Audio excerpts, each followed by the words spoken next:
Is ingeskakel op Groot Plaas. Ons gas saam met ons vanoggend Gerard Verdoorn, hy's van CropLife SA en ons gesels oor provinsies wat geteiken word met die insameling van uitgediende plaagdoders. Gerard, goeiemôre en welkom hier op Groot Plaas. Goeiemôre. Gerard, so eerstens net, wat word bedoel met uitgediende plaagdoders? Wat presies is dit? Dit is basies enige plaagdoder wat onder wet 36 van 1947 geregistreer is as 'n plaagbeheermiddel, het sê as 'n onkruiddoder, insekdoder of 'n swamdoder, en die boere kan bekyk op die dromme gaan daar altyd 'n L-nommer wees. Met ander woorde, dit is die produkte wat geklassifiseer word as sogenaamde gifstowwe om peste en plant siektes op die plase te beheer. Is daai plaagdoders dan nou nie meer in gebruik nie? Kan dit nog steeds gebruik word? Nee, lê op die plaas in Suid-Afrika lê daar letterlik tonne en tonne produkte wat uitgedien is, met ander woorde oud geraak het, verval het, verban het, net in onbruik geraak het. Met ander woorde is iets wat die boer nie kan gebruik nie as gevolg van die omstandighede verander op die plaas, of waar die staat bevoegde produk soos kloophierdie verbode verklaar het. Met ander woorde, dis enige plaagdoder wat die boer nie meer kan gebruik nie, of nie wil gebruik nie, of nie meer mag gebruik nie. Dit word geklassifiseer as dan uitgediende plaagdoders. Nou, vir die boere wat kyk, hoe stoor 'n mens natuurlik nou jou plaagdoders om seker te maak dat die raklewe solank as moontlik is?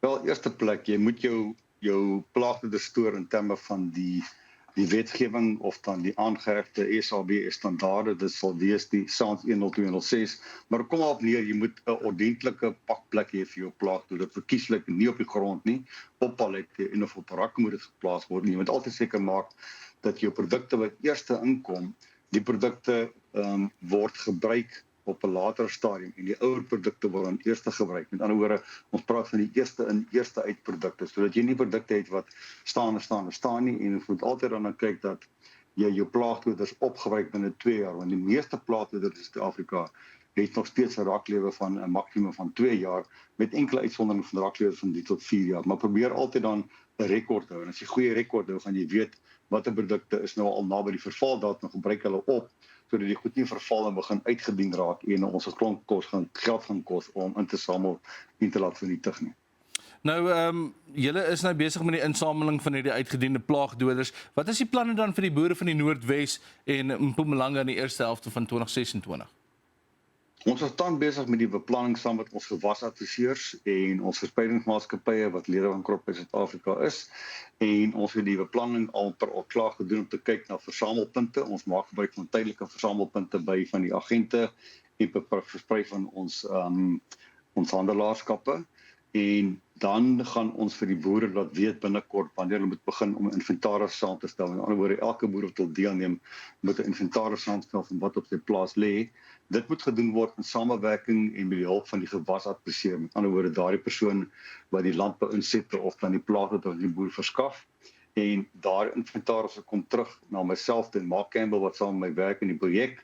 Ons doen 'n audit op die goed, en dan gaan dit vir die boere 'n datum aankondig waarop die produkte moet afgelaai word by die toegekende versamelpunt wat so naby as moontlik aan die boer sal wees. En ons mik daarna om in die Noordwes en in Mpumalanga elk 8 versamelpunte te hê, sodat 'n boer nie verder hoef te ry as byvoorbeeld 'n uur en 'n half met sy beveiligde plaagdoders op die agterkant van die bakkie en dan af te lei by die versamelpunt nie. En direk daarna word die produkte dan opgelaai deur die maatskappy wat die vernietiging doen met 'n spesiale voertuig wat vir gevaarlike goede gesertifiseer is, en dit word dan afgelaai in Olifantsfontein en sal dan afwagting wees op termiese vernietiging van daardie lot plaagdoders. So jy noem nou die vernietiging van hierdie plaagdoders. Dit is nie iets wat boere self moet probeer aanpak op hulle plaas nie. Hoe word dit veilig gedoen deur julle? Ons doen dit nie self as CropLife Suid-Afrika nie. Ons het 'n diensverskaffer, dis die enigste maatskappy in Suid-Afrika wat die lisensie het van Omgewingsake Departement om enige chemiese afval wat gevaarlik is deur 'n verbrandingsproses te vernietig. Hulle sit in Olifantsfontein en daardie plaagdoders word gemeng met ander afvalstowwe, byvoorbeeld voedselafvalstowwe of industriële afvalstowwe, en gaan deur 'n verbrandingsaanleg in 2 fases. Die eerste fase hardloop teen so 840 Celsius en daarna gaan hy in 'n nabrander in waar die temperature so hoog gaan hardloop as 1140 Celsius, en dan is daar 7 skropperstorings wat alle gasse en goed uithaal, en op die ouende kom net 'n bietjie as uit en daar's op die sekonde is daar monitering van die uitlaatgasse om seker te maak daar kom nie giftige stowwe uit nie. So dis 'n baie fyn proses wat in volle gesetslisensie is en dis die enigste proses wat deur CropLife Suid-Afrika aanvaar word en die enigste proses wat goedgekeur is deur die Departement van Omgewingsake om wettig en veilig van hierdie produkte ontslae te raak. Gerard, ons gaan nou weer verder met jou gesels. Gerard Verdoorn, ons gas op 'n groot plaas vanoggend, hy's van CropLife Suid-Afrika en ons gesels oor die insameling van uitgediende plaagdoders. Ons is terug net hierna. Is ingeskakel op Groot Plaas. Ons gas saam met ons vanoggend is Gerard Verdoorn, hy's van CropLife SA. Ons gesels oor uitgediende plaagdoders en die insameling daarvan. Gerard, so natuurlik een van die grootste goed vir boere is finansiële verlies. Mens wil nie. As jy nou dalk 'n bietjie laks was en jy het nie gekyk na jou plaagdoders se vervaldatum nie en jy gaan nou om dit in te dien, kan dit nogals 'n finansiële implikasie hê? Dit het 'n implikasie vir die boer, ja, want die boer het eintlik 'n produk gekoop wat hy die finansiële waarde nie benut het nie. Met ander woorde, daar's geld gespandeer op iets wat nooit op die plaas gebruik is nie. Maar dit is ongelukkig maar een van daai dinge van die lewe. En CropLife kan nie pa staan daarvoor nie. Wat ek wel vir die boere kan sê is dat die finale vervoeronkoste vanaf die tydelike versamelpunte na Olifantsfontein toe en die verbrandingskoste vir die produkte wat moet verbrand word alles deur CropLife Suid-Afrika gedek. So die enigste koste vir die boer was om sy produkte te verpak op pallette en toe te maak met kleefplastiek en dan af te voer na die tydelike versamelpunte toe. Daarna is al die onkoste die koste van CropLife Suid-Afrika, want ons is geregistreer by Departement Omgewingsake as 'n produkverantwoordelikheidsorganisasie met die mandaat om 'n stelsel te skep om vir mense te help om van uitgediende plaagdoders en weer plaagdoders ontslae te raak op die regte en die wettige wyse. Met ander woorde, ons spandeer letterlik miljoene. Ons het verlede jaar die Wes-Kaap, die Oos-Kaap, KwaZulu-Natal en die Vrystaat in 'n groot mate skoongemaak met 'n totaal van 374 ton uitgediende plaagdoders teen 'n koste van amper 10 miljoen rand. Met ander woorde, ons spandeer die geld namens die boere, maar die boer gaan ongelukkig die waarde van daai plaagdoder verloor. Dit beteken eintlik vir die ou niks nie, want die goed staan daar op die plaas, kan nie meer gebruik nie. So dis iets wat verdiskonteer is al klaar in sy besigheid boerdery. So ek dink nie dis werklik waar 'n groot finansiële verlies vir die boer nie, maar ons betaal vir die hele proses om die goed te vervoer en te laat vernietig in Olifantsfontein. So jy het nou genoem dat die eerste provinsies wat julle beplan om by uit te kom is Noordwes en Mpumalanga. Hoekom word hierdie provinsie spesifiek geteken? Ons het nie genoeg geld om die land op een plek skoon te maak of op een stadium skoon te maak. Dit kos ontsettend baie geld. So ons het laas jaar gefokus op die Oos-Kaap, die Wes-Kaap op 'n baie groot mate, KwaZulu-Natal en die Vrystaat en dit het baie suksesvol daar gewerk. En tot ons besluit om kyk na die twee groot kom ons sê rygewasprovinsies of die mielieprovinsies, naamlik Noordwes en Mpumalanga.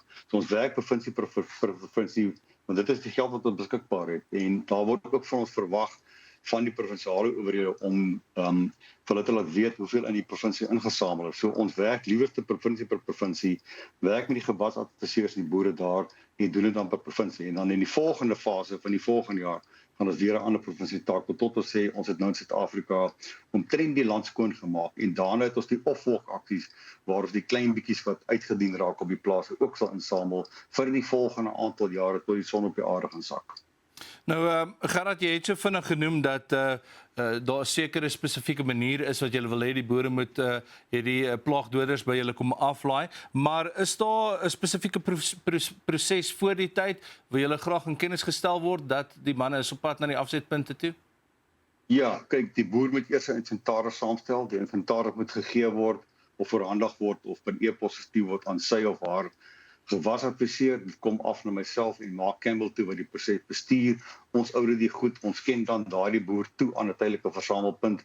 En sodra ons al die inventaris reg het en ons weet hoeveel daar by elke versamelpunt gaan wees, laat ons vir die boere weet, dit is jou maandag tot 'n woensdag op 'n datum om dit te gaan aflei. En dan met die boere gaan aflei by die versamelpunt en die gewasadviseur se depo bestuurder gaan dan kyk of alles reg is, seker maak dit is beveilig, dit is ordentlik verpak en dan staan die boer weg, dan is die proses vir die boer verby. Met ander woorde, dis 'n kort proses vir die boer.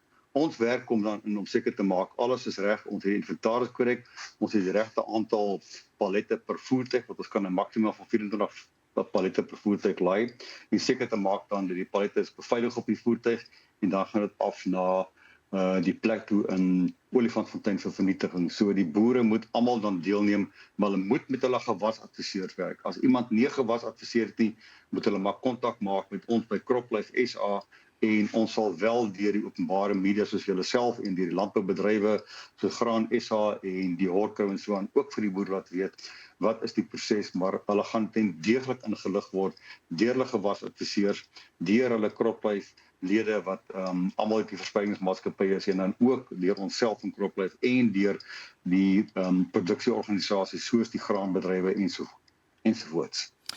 Gerard, ons het nog so 30 sekondes net vinnig. Dit is nou die eerste 2 provinsies. Wat is die plan vir later in 2026?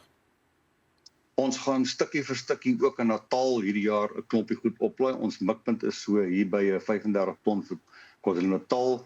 Ons het plek vir omtrent 10 ton weer in die Oos-Kaap en ons het die Oos-Kaap laas jaar 'n goeie klap gegee. In die Wes-Kaap het ons nog so 30 ton bymekaar maak.